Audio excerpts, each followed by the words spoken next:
नमस्कार बंधुरा आज के आमी पांगास माछेर एकटी रेसिपि निये एसेछि। एटी आमार मायेर रेसिपि। सबाई प्रथमे माछगुलो केटे धुए नुन हलुद माखिये नेब। तारपरे तेल गरम हले एके एके माछगुलो दिये भेजे नेब। एरपर एकटा मिक्सिंग जारे सर्षे सादा तिल काँचा लंका रसुनटाके भालो करे पेस्ट करे निये राखबो। एबार तेल गरम हले एकटुखानि कालो जिरे फोड़न दिये पुरो पेस्टटा एड करे देब। এই মাছটি খেতে অনেকেই পছন্দ করে না, তবে আমার বেশ ভালো লাগে।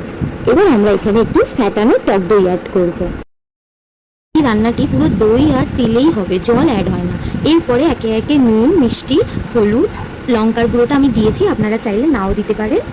একে একে সব অ্যাড করে দিয়ে ভালো করে একটু নাড়বো। যখন এটা খুব সুন্দরভাবে জাল উঠে যাবে তারপরে একে একে ভাজা মাছগুলো সব দিয়ে দেবো। এরপর এটাকে ঢেকে 15 মিনিট মতো সিমে রাখবো। তারপর একটু চেরা কাঁচা লঙ্কা আর ধনেপাতা অ্যাড করলেই একদম রেডি হয়ে যাবে আমাদের খুবই টেস্টি পাঙ্গাস মাছের এই রেসিপি।